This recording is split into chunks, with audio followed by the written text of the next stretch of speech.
Your brother needs this more than you. Mom's voice echoed through my lab as she swept her arm across my workstation, sending years of carefully organized research crashing to the floor. My name is Sarah Mitchell, and this was supposed to be the proudest day of my life. At 28, I had just become the youngest recipient of the prestigious Newman Grant for my work in neuroscience. Instead of celebrating, I stood in silent horror, watching my mother systematically destroy my life's work while my father blocked the doorway, ensuring I couldn't interfere. My brother Kevin lounged against the wall, smirking as if this was all some twisted form of justice. He's trying again, Sarah.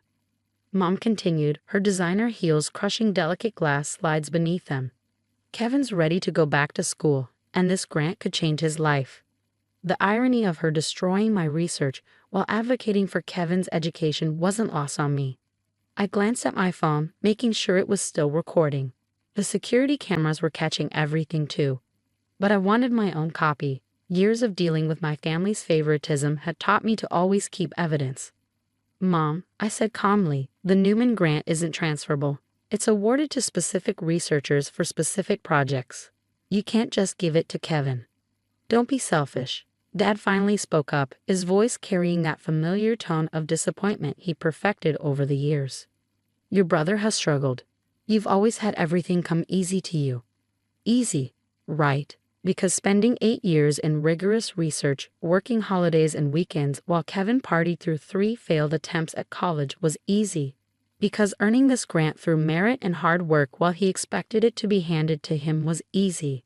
You don't even need this money, Kevin added, examining his nails with feigned disinterest. You already have a job here at the university. I'm the one trying to start over. Mom reached for my main research cabinet and something in me snapped. Touch that cabinet and I'll press charges. The room froze. My mother's hand hung in mid-air, her eyes widening in shock. In our family, threats were common, but they usually came from them, not me. You wouldn't dare, Dad growled, stepping toward me. We're family. Family doesn't destroy each other's work, I replied, my voice steady despite my racing heart. Family doesn't demand someone give up their achievements, and family certainly doesn't break into a secure lab to commit criminal damage. Break in, Mom scoffed. We used Kevin's old key card. I smiled then, and they must have seen something different in my expression because they all took a step back. Kevin's key card was deactivated 2 years ago when he dropped out the last time. Using it now constitutes unauthorized entry. Add that to the destruction of university property and attempted sabotage of granted research. You're bluffing, Kevin sneered, but I could see uncertainty creeping into his expression. I held up my phone, still recording. Try me. Mom's face contorted with rage. She grabbed the nearest speaker and hurled it against the wall. You ungrateful brat. After everything we've done for you. Everything you've done for me? I laughed, but there was no humor in it.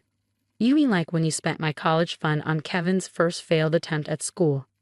Or when you missed my undergraduate graduation because Kevin needed bail money? Or maybe you mean now, when you're literally destroying my career to give him another chance he hasn't earned. I earned this, Kevin shouted, finally losing his cool. I deserve a chance. You've had chances, I replied. 3 of them, in fact.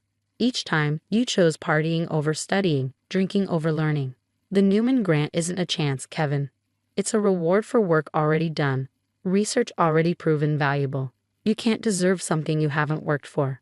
The lab door burst open, and campus security rushed in, followed by Dr. Harrison, the head of my department. I texted him the moment I saw them in my lab. What in God's name?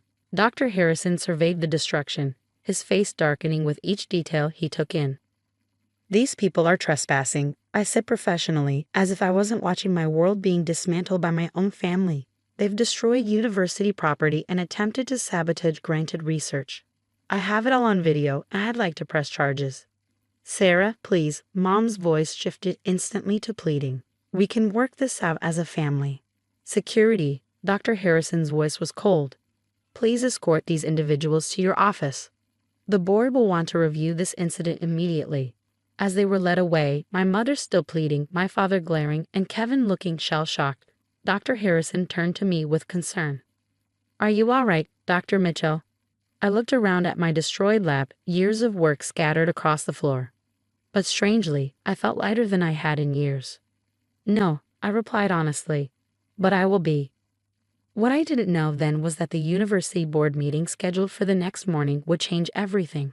Not just for me, but for the entire way the university handled research security. My family had finally pushed me too far, and their actions would have consequences none of us could have predicted.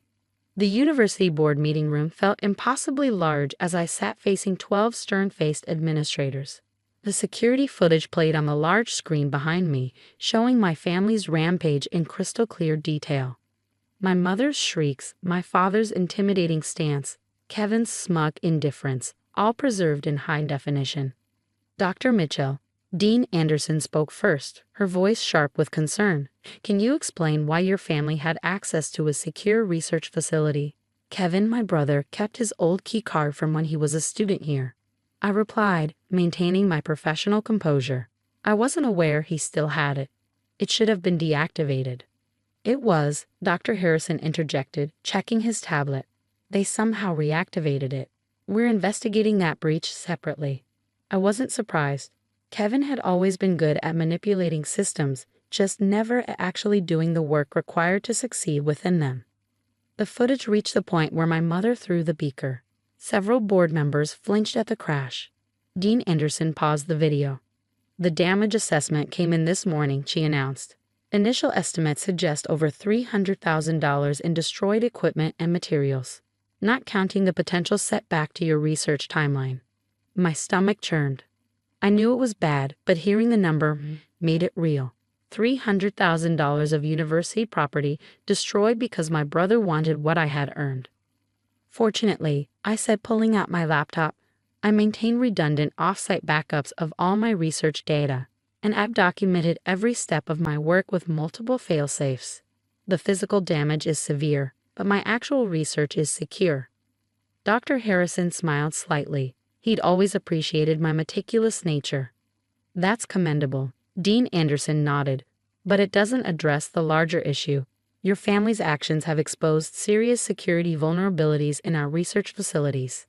And their apparent belief that a prestigious grant could simply be redistributed is deeply concerning. I understand, I replied, and I fully support any legal action the university deems necessary. My family needs to face consequences for their actions. The room fell silent. I realized they'd expected me to defend my family, to ask for leniency. That's what the old Sarah would have done. Made excuses, smoothed things over, kept the peace at her own expense. But I wasn't that Sarah anymore. Dr. Mitchell, a board member I recognized as Dr. Chen, spoke up. Your response to this situation has been remarkably composed. Many would have been too emotional to think clearly. I almost laughed. With all due respect, sir, I've had years of practice handling my family's disruptions. The only difference this time is that I chose not to protect them from the consequences. Tell us about these previous disruptions. Dean Anderson leaned forward, suddenly intent. So I did. I told them about the college fund they'd taken, the graduations they'd missed, the constant pressure to give up my achievements for Kevin's benefit. I showed them emails, text messages, documented patterns of behavior that had led to this moment. This isn't just about last night, I concluded. This is about a systematic attempt to undermine my work to benefit someone who hasn't earned it. I love my family, but I won't sacrifice my research or my career for them anymore. The board members exchanged glances. Dr. Harrison cleared his throat. We've reviewed your research progress, Dr. Mitchell. Your work on neural regeneration is groundbreaking. The Newman Grant was well-deserved, and we can't allow anyone to jeopardize it. Dean Anderson nodded. We've made some decisions. First, the university will be pressing charges for criminal damage and unauthorized entry. Second, we're upgrading security across all research facilities. Your incident made it clear our current measures are insufficient. She paused, shuffling some papers. And third, we're doubling your grant funding. I blinked. I'm sorry, what? Your backup protocols saved millions in research data. Your professional handling of this crisis showed exceptional judgment. The board feels you've more than proven your worth to this institution. I sat there stunned. They weren't just supporting me, they were investing more in my work. There will be a press release this afternoon, Dr. Harrison added. The university wants to make it clear where we stand on protecting our researchers and their work. As I left the boardroom, my phone buzzed with a message from my mother. "The police are here. How could you do this to your own family?" I didn't respond. Instead, I walked to my lab, where a cleanup crew was already at work. Looking at the destruction in daylight, I felt no regret for my decisions. My family had finally pushed me too far, and now they would learn that actions have consequences. What I didn't know then was that the press release would catch the attention of someone who would change everything. Someone who had been watching my research with great interest and who had their own score to settle with my brother Kevin. The press release hit like a tsunami. By evening, my inbox was flooded with messages from colleagues, other universities, and research foundations. But one email stood out, from Dr. Elena Martinez, head of the Global Neuroscience Institute. "Dr. Mitchell," it read, "your research interests me, but your integrity interests me more. I had a similar experience with your brother Kevin 3 years ago when he attempted to take credit for one of our junior researchers' work. Let's talk." I sat back in my temporary office, pieces clicking into place. Kevin's last attempt at graduate school hadn't just ended in dropout. He'd been caught in academic dishonesty. Now I knew where. Before I could respond, my phone rang. It was my grandmother, my father's mother, and the only family member who'd ever truly supported my academic pursuits. "I saw the news," she said without preamble. "Your mother's been calling everyone, playing victim. But I saw the security footage, Sarah. It's time you knew something about your inheritance." My heart stopped. "Gron." "Your grandfather didn't leave everything to your father," she continued. "He left a separate trust for his grandchildren's education. Your father was supposed to tell you when you started college, but he used Kevin's half for his business ventures and kept yours hidden from you." The implications hit me like a physical blow. All those student loans I'd taken out, all those extra jobs I'd worked. There had been money for my education all along. "I've contacted the trust lawyers," Grant said, her voice hard. "They'll be reaching out to you. It's not just about the money, Sarah. It's about the fraud." After hanging up, I responded to Dr. Martinez's email. Within an hour, we were on a video call. "Your neural regeneration research aligns perfectly with our latest project," she said, getting straight to business. "We'd like to offer you a collaboration, full funding, state-of-the-art facilities, and complete protection of your intellectual property." "Protection?" I asked. She smiled grimly. "We've dealt with Kevin Mitchell before. We know the precautions necessary when family members feel entitled to others' success." The offer was incredible, everything I'd dreamed of and more. But it would mean leaving the university, starting fresh. As if reading my mind, Dr. Martinez added, "Your current university would remain a partner institution. Dr. Harrison speaks highly of you, and we value strong academic relationships." Later that day, as I was processing everything, security called. My parents were trying to enter the building again. "Your father's demanding to speak with you," the guard said. "Something about family business." "Let me guess," I replied. "He's wearing a suit and talking about lawyers." "Yes, actually." I smiled. "That means Grant's lawyers have contacted him about the trust. Tell him all communication needs to go through legal channels now." "You got it, Dr. Mitchell." That evening, I sat in my new temporary lab, surrounded by boxes of salvaged equipment, when Dr. Harrison stopped by. "The Global Neuroscience Institute," he said, leaning against the doorframe. "Impressive. You knew they'd reach out." He nodded. "Elena Martinez is an old colleague. When this happened, I sent her your file. Your family may have tried to hold you back, Sarah, but they've inadvertently launched you forward." 3 months later, I stood in my new lab at the Institute. The space was 3 times the size of my university lab, with equipment I'd only dreamed of using. My team, yes, I had a team now, was settling in well. The trust lawyers had recovered my inheritance with interest. Kevin's academic fraud had been fully exposed, closing the door on any future attempts to piggyback on others' work. My parents faced criminal charges and civil lawsuits from both the university and the trust administrators. My phone buzzed with a text from Gran. "Saw your new research paper. Proud of you, sweetheart. Your grandfather would have been too." Dr. Martinez poked her head in. "Ready for the board presentation." I looked around at my lab, at the work I protected and grown despite everything. More than ready. As I followed her to the conference room, I thought about that night 3 months ago, watching my mother destroy my lab. They thought they were teaching me a lesson about family obligations. Instead, they taught me something far more valuable, that sometimes the best thing family can do for you is show you exactly who they are, so you can finally stop making excuses for them.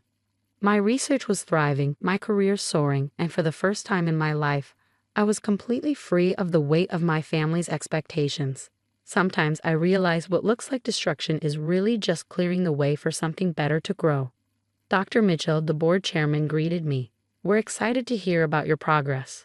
I smiled, opening my presentation. "Thank you. Let me show you what we discovered." The destruction of my old lab had been an ending, but this was just the beginning.